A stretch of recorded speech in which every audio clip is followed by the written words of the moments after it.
किसान के बेदहवरे माटी मोर पहचान, धरती दाई के कोरा मन लिखथव अपन नाम।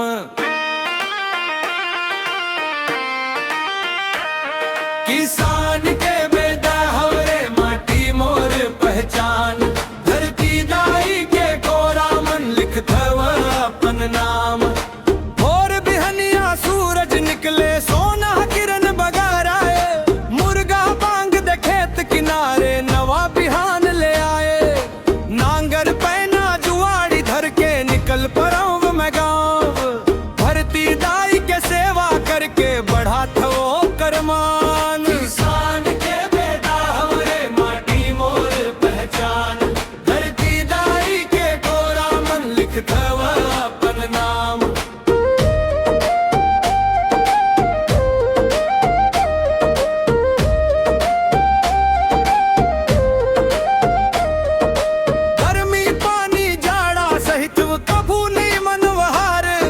पसीना के बूंद गिरा गिरा के सजात वह खेत खार।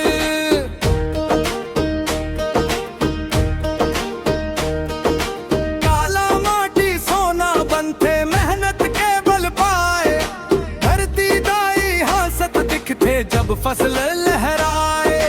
काला काला बादल छाते गरजे गगन अपार, रिमझिम पानी बरसत देखम खुश हो जाते संसार। धान के बीजा हाथ में धर के मांगो आशीष महान, अन्नदाता के रद्दा ऊपर बढ़ते मोर सम्मान।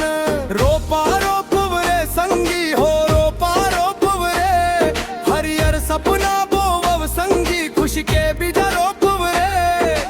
खेत में रोपा लगत है जब गूंजे गीत हजार, दाई बहनी संगवारी मन करते मिलके काम।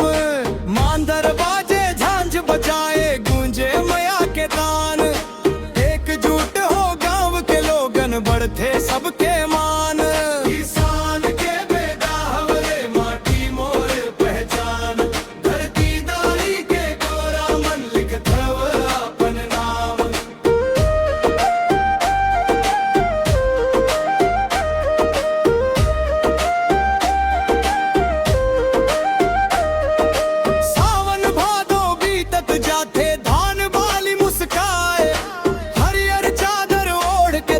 सुघर रूप दिखाए,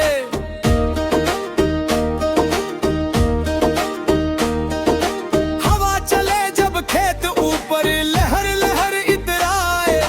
देख के ओ सुंदर नजारा मन आनंद पाए।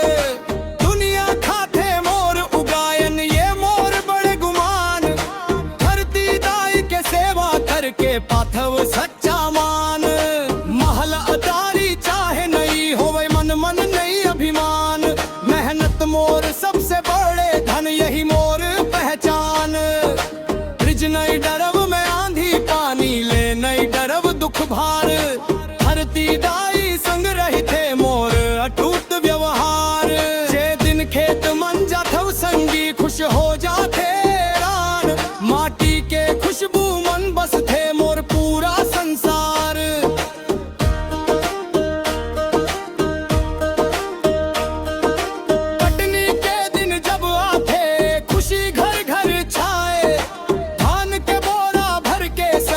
कोठी सब भर जाए, मांदर बाजे गीत गूंजे नाचे पूरा गांव।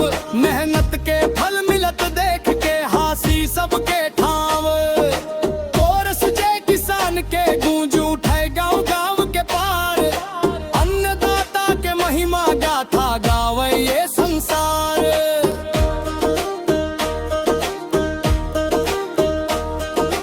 बाबा दादा ले सीखे हो मेहनत के सम्मान, धरती दाई ला पूजत आव यही मोर भगवान।